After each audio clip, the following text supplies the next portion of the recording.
días. ¿Cómo están?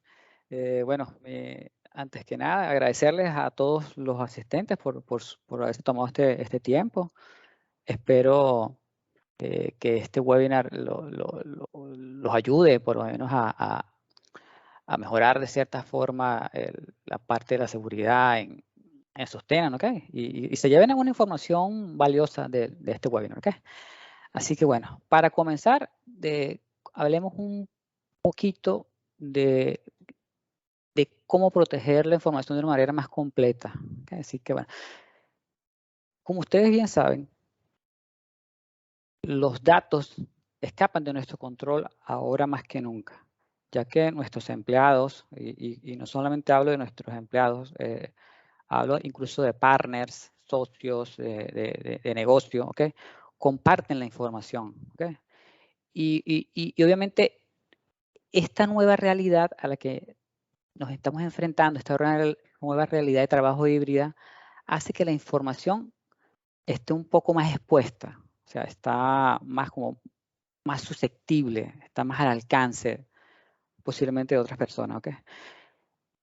Todas estas opciones de colaboración, de esas herramientas que nos permiten colaborar con la información, estoy hablándoles, por ejemplo, de herramientas como el Teams, como Yammer, que nos permiten impulsar lo que es la productividad y la innovación, pueden tener consecuencias significativas si los datos que manejamos altamente sensibles caen en las manos equivocadas. Entonces, fíjense, algo bien interesante. ¿Cómo podemos proteger la información de una forma completa? Entonces, podemos detectar dónde está la información, ¿okay? En qué sitios están, las ubicaciones, desde qué dispositivos la manejan los usuarios, ¿okay? Sería uno de los pasos. El otro paso importante a ubicar es dónde es clasificar la data. Tenerla clasificada es un trabajo bastante tedioso. Estoy totalmente consciente de esta parte, pero es muy importante saber qué información es de alto riesgo que esté compartida, cuál no debería estar compartida, ¿entienden? Toda esa parte. Una vez que hemos identificado esta información, el siguiente paso con lógica sería cómo proteger la data, usando X herramientas, protegiendo los dispositivos desde donde accesan esta información, el sitio donde reposa la data. Toda esa parte es importante. Y obviamente, la última parte de todo este pequeño grupito de opciones que tenemos es supervisarla o monitorearla. ¿Okay? Saber quién la accesó, quién la compartió. ¿Okay? Toda esta parte, pues, obviamente nos ayudará de cierta forma a proteger nuestra información. ¿Okay? Recordemos, antes de entrar en detalle en el webinar, recordemos algunos aspectos importantes a tomar en consideración. ¿Okay? Fíjense, para aumentar la seguridad de los trabajadores híbridos, nosotros aquí en Innova y Microsoft también lo hace, les recomendamos utilizar MFA. ¿Okay? MFA agrega una capa de protección al proceso de inicio de sesión. Cuando se obtiene acceso a una cuenta o aplicación, los usuarios deben pasar por una verificación de la identidad, ¿okay? Ya sea por medio de escanear una huella, por medio de un teléfono celular. ¿Okay? Esto es lo importante de MFA, que es un segundo, como ustedes bien saben, es un segundo factor de autenticación, ¿okay? Que nos permite como reverificar de que la persona que está iniciando sesión en ese momento es quien dice ser. ¿Okay? Importantísimo MFA. Así que más si nosotros tenemos algunas cuentas con permisos elevados y estas cuentas, obviamente, como ustedes bien saben, hacen ciertas actividades administrativas y estas deberíamos de protegerlas un poquitico más con el MFA. Okay. Otra parte importante es, y me gustaría saber que ustedes usan esto, es evaluar y permitir los inicios de sesión utilizando acceso condicional. Miren, acceso condicional es una herramienta que usa Azure Active Directory para reunir señales, ¿okay? Tomar decisiones y aplicar las directivas que la organización ha establecido. ¿Okay? El acceso condicional está en este momento, el acceso condicional está en el centro del nuevo plano de control basado en identidades. Acceso condicional es para mí yo considero que es una maravilla en el sentido de que yo puedo decirle incluso desde qué país, desde qué dirección IP, qué aplicación, qué grupo, qué tipo de dispositivo, si es un dispositivo con un riesgo medio, alto o bajo, pueden acceder a ciertas cosas. Y cuando les digo ciertas cosas, estoy hablando de aplicaciones, estoy hablando de inicios de sesión, lo que a ustedes se les ocurre. ¿Okay? En verdad que acceso condicional cada día incrementa su capacidad. ¿Okay? Es una muy buena herramienta, así que se las recomiendo si no la tienen en sus temas. ¿Okay? La siguiente opción. De nada nos sirve tener muchísimas herramientas de seguridad en nuestro TENA o en nuestra organización si nuestros endpoints o nuestros dispositivos no están actualizados. Y les estoy hablando de updates de seguridad. ¿Okay? Hablando, por ejemplo, tenemos que tener la última huella de antivirus, tenemos que tener los últimos updates de seguridad desplegados por Microsoft, porque bueno, cada día salen vulnerabilidades que, aunque ustedes no lo crean, pueden afectarnos y llevar al colapso de nuestra organización y de nuestros datos. ¿Okay? Así que importantísimo, no se nos olvide mantener nuestros equipos actualizados. ¿Okay? Otro aspecto importante, mantener nuestra data respaldada. Acuérdense que Microsoft, cuando hablamos de ambientes en nube, no se encarga de la data. La data siempre va a ser responsabilidad del usuario. Así que debemos mantener un esquema de respaldos bien definido para evitar pérdida de la información. Y por último, más no menos importante, es adiestrar a nuestros usuarios. Fíjense, mantener los usuarios bien adiestrados en el uso de las herramientas y en cómo identificar ellos cuando están frente a una amenaza es muy importante. ¿Por qué? Porque nos permite, son colaboradores adicionales al departamento de tecnología, ¿ok? Que están ahí y son los que reciben este tipo de amenazas. Así que es muy importante mantener a estas personas bien adiestradas, con algunos tips, algo semanal que se le puede enviar a ellos para que estén siempre atentos a todas estas amenazas que se presentan diariamente.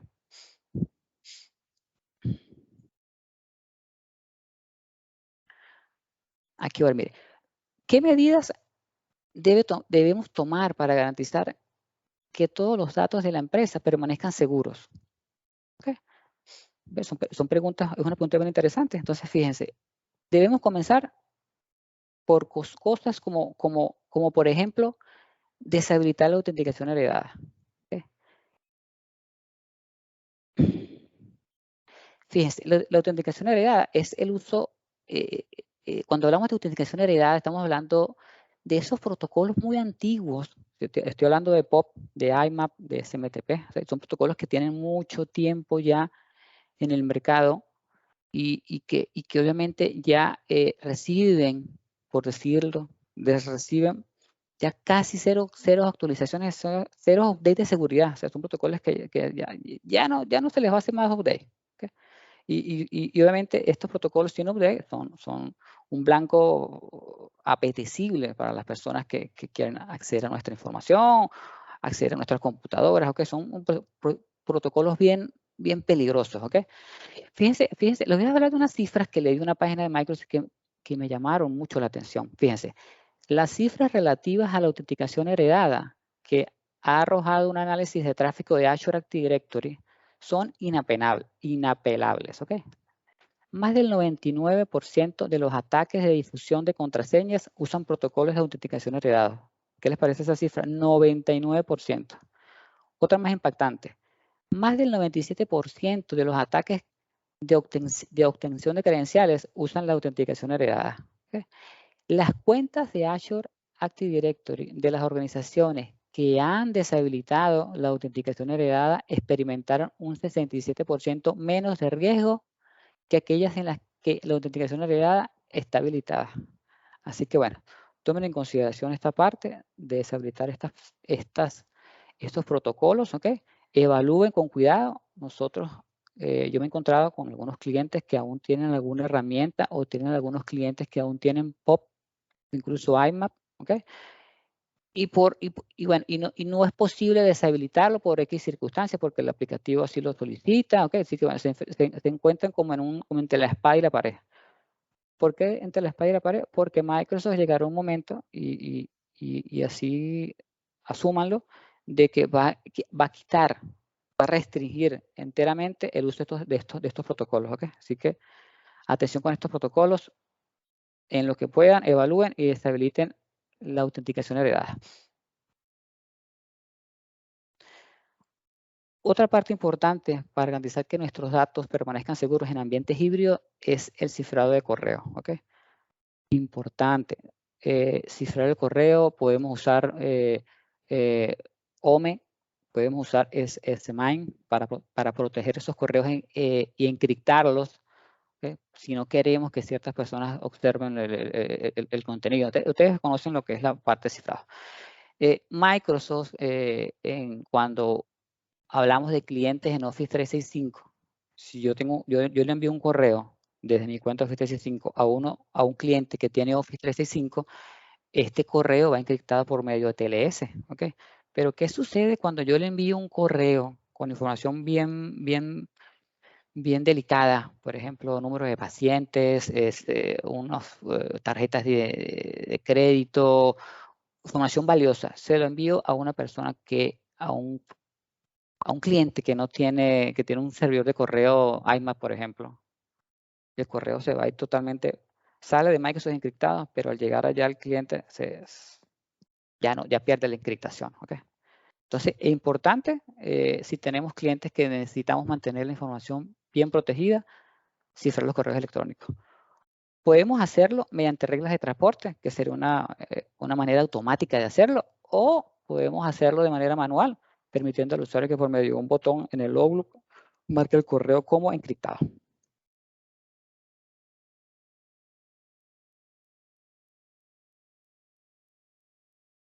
Lo siguiente es cómo protegernos contra malware y ransomware, ¿ok? Microsoft le ofrece a los trabajadores o ambientes híbridos varias herramientas para protegernos ante estas actividades, ¿ok? Chain Online Protection es una herramienta interesante. Esta herramienta se encarga de filtrar todo el correo que llega, lo analiza, lo evalúa, y si están en unas listas que ellos manejan, que nosotros no tenemos acceso a ello, obviamente, te lo bloquea como phishing o malware o posiblemente ransomware, te bloquea ¿cómo se llama? El anexo, etcétera, etcétera, etcétera. Microsoft hace su trabajo. Nosotros también podemos de cierta forma incrementar esta actividad activando ciertas características que aunque ustedes no lo crean, vienen deshabilitadas de Microsoft, ¿ok? Así que bueno, es interesante habilitar estas opciones. En el Hands-on Lab, que vamos a tener en un momentico, vamos a revisar esta parte para que vean y activen, si no lo tienen activado, estas dos opciones, ¿ok? La siguiente opción es obviamente, estamos hablando de etiquetas de confidencialidad. Las etiquetas nos permiten clasificar y proteger los datos de la organización, ¿okay? A la vez que asegura de que no se obstaculice la productividad de los usuarios, ¿ok? Podemos aplicar estas etiquetas de confidencialidad tanto a los archivos y a los mensajes de correo electrónico para mantenerlos en conformidad con las directivas de protección de la organización. Las etiquetas de confidencialidad se pueden incluso aplicar de manera automática, ¿ok? Creando ciertas reglas que nosotros definimos. Por ejemplo, les pongo un ejemplo típico, que es el de las tarjetas de crédito. Si alguien va a enviar un correo y tiene ciertas coincidencias de tarjetas de crédito definidas en el correo, automáticamente aplica la etiqueta, ¿okay? Sin que el usuario tenga que hacer nada. A eso se refiere la parte de no evitar bajar la productividad del empleado, porque el empleado no tenga que estar como yendo a la etiqueta, aplicar la etiqueta, ¿entienden? Sino que automáticamente la etiqueta aplica, ¿okay? Esta parte también es interesante. Otra parte interesante es la parte de DLP o de data loss prevention. ¿Okay? La prevención de pérdida de datos nos ayuda, fíjense que importante, nos ayuda a evitar el uso compartido involuntario o accidental de la información confidencial. ¿Okay? DLP examina los mensajes de correo electrónico y los archivos para obtener información confidencial, como por ejemplo, como les acabo de mencionar, un número de tarjeta de crédito, ¿okay? Etcétera, etcétera, etcétera. Cuando hablamos de examinar, no es que simplemente él va a hacer un escaneo superficial del documento, no. Microsoft tiene unos escáneres bien efectivos que analizan bien profundo el contenido de los archivos, ¿okay? Así que cuando hablamos de escáner, estamos hablando de un escáner bien robusto, ¿ok? Perfecto. La siguiente opción que les quiero mencionar es revisar el tiempo de vencimiento de los enlaces externos. Nosotros, incluso nuestros colaboradores o nuestros usuarios, tienen permitido por default compartir información. ¿Okay? Podemos compartir información, como les comenté en un principio, con nuestros asociados, con nuestros partners, con algún socio empresarial, y compartimos una carpeta, un documento, ¿okay? Y a veces los enlaces por default no llevan un tiempo definido. Entonces, estos enlaces quedan abiertos para que sin un tiempo de vencimiento, los usuarios con los que nosotros compartimos la información accesen. Pero, ¿qué sucede? Imagínense este escenario. ¿Qué sucede si ese usuario con el que compartimos la información nos comparte la información con otras personas, o incluso si esta persona tuvo un problema de seguridad en su correo electrónico y alguien accesó a su correo electrónico y empezó a compartir esos enlaces con otras personas? Vamos a tener muchísima gente accediendo a un correo, accediendo a un documento sin que tengan el objetivo de hacer nada de esto. Entonces, fíjense, una manera de evitar este escenario es habilitar el tiempo de vencimiento de estos enlaces, ¿okay? Para que no estén abiertos tanto tiempo.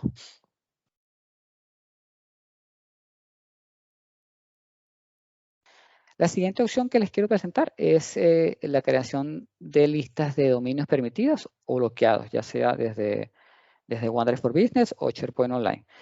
Nosotros podemos limitar con quién queremos compartir la información. ¿Okay? Podemos definir listas de dominios permitidos o listas de dominios bloqueados. Si nosotros definimos una lista de dominios permitidos y colocamos, por ejemplo, a contoso.com como una de nuestros dominios permitidos, voy a bloquear a todo el resto de los dominios, ¿okay? Porque simplemente le estoy diciendo que solo quiero permitir comunicación con contoso.com. ¿Okay? Igualmente sucede si lo hago del otro extremo, del lado de bloqueados. Si quiero bloquear cierto sitio, bloqueo a contoso.com para que no accese y dejo abierto a todos los demás. ¿Okay? Pero puedo permitirme hacer esta lista. Es una parte también interesante si yo simplemente manejo información con ciertas empresas, entonces no tiene lógica que nuestros empleados la estén compartiendo con personas con las que no tenemos ningún tipo de relación. Debemos hablar también de esta herramienta que se llama Microsoft Cloud App Security. ¿Okay? Miren, en un mundo ideal, todos los empleados entienden la importancia de la protección de la información y trabajan dentro de las directrices que obviamente la empresa ha establecido. En el mundo real, probablemente que un asociado ocupado que trabaja con frecuencia con información de cuentas cargue accidentalmente un documento confidencial en un repositorio de Dropbox o lo cargo en SharePoint, lo envío por WhatsApp, o lo cargo en Facebook, ¿okay? Uso cualquiera de estos medios de comunicación masiva que hay ahorita bien difundidos, ¿okay? Y lo cargo con unos permisos incorrectos. Al cabo de una semana se dan cuenta de que esa información confidencial de su empresa se ha filtrado a la competencia. Imagínense, se filtró a otro grupo de personas, como por ejemplo la competencia. Entonces, para evitar que esto suceda, Microsoft Defender para Cloud App Security, para Cloud Apps, proporciona un amplio conjunto de funcionalidades DLP que cubren los distintos puntos de fuga de datos que existen en la organización. Microsoft Defender for Cloud Apps se encarga de monitorear todas estas aplicaciones que a veces los usuarios usan y nosotros no tenemos conciencia, ¿ok? Porque obviamente no podemos estar encima de los usuarios. Mira, ¿qué estás haciendo? ¿Qué haces tú? ¿Qué haces tanto de doble clic esta aplicación? Esta herramienta se encarga de monitorear todo eso, ¿ok? Y nos permite ver, tomar acciones con este tipo de aplicaciones, ¿ok? Podemos bloquearlas, podemos colocar algunas opciones de monitoreo para evitar lo que se conoce en nuestro argot de tecnología como Shadow IT, que es como esa parte oscura de la parte de tecnología que está fuera de nuestro alcance o que nosotros no vemos, ¿ok? Quiero hablarles también de esta herramienta que se llama Windows Defender para Office 365. Es una herramienta bien interesante, ¿ok? Que va a agregar niveles o tiers de seguridad a nuestro tenant, ¿ok? Esta herramienta, mire, nos ofrece algo llamado archivos adjuntos, aunque seguros, ¿ok? Microsoft por default, como les comenté, ya tiene una parte donde está escaneando los archivos que llegan a nuestro correo, los anexos, pero esta herramienta va un poquito más allá. Esta herramienta se encarga de revisar esos archivos anexos, los revisa en un ambiente virtualizado fuera de nuestro entorno, ahí nos analiza, revisa si este archivo anexo ejecuta alguna rutina fuera de lo común, ¿ok? Y si pasa los tests, no lo entrega. Y si no pasa los test, obviamente se tiene que quedar ahí porque es una amenaza, ¿ok? Otra de las herramientas interesantes que ofrece esta parte es algo llamado vínculos seguros, donde nosotros podemos configurar qué vínculos los usuarios tienen acceso o no, ¿ok? Tenemos también la parte de datos adjuntos seguros para SharePoint, OneDrive y Teams. ¿Okay? Él va a estar evaluando continuamente la información que descansa o que reposa en nuestros repositorios de OneDrive, Teams y SharePoint, buscando amenazas en estos archivos. Y obviamente tenemos la protección para el phishing. Agrego una capa adicional para la detección contra el phishing. ¿Okay? Y por último, nos va a ofrecer una detección en tiempo real. Cuando hablamos de tiempo real, es que, por ejemplo, si el día de hoy nos llegó un correo con un anexo y la actividad de escaneo no detectó una amenaza porque en ese momento no había la firma, porque es un virus, es una amenaza demasiado que acaba de resalir, pero a los minutos Microsoft recibe la firma de sus asociados, automáticamente se encarga como de volver a escanear y eliminar esa amenaza de nuestros buzones de correo. Por eso hablamos de detección en tiempo real. Y por último, hablamos de lo que es la parte de Intune, que es la parte de gestión, para garantizar que nuestros datos permanezcan seguros en los ambientes híbridos. Debemos apoyarnos también con Intune y una herramienta y sus beneficios como son MDM y MAN. ¿Okay? MDM se encarga de administrar los dispositivos móviles y MAN se va a encargar de administrar, controlar, gestionar todas esas aplicaciones que tenemos en nuestros dispositivos para proteger la información, ¿okay? Salvaguardarla, etcétera, etcétera.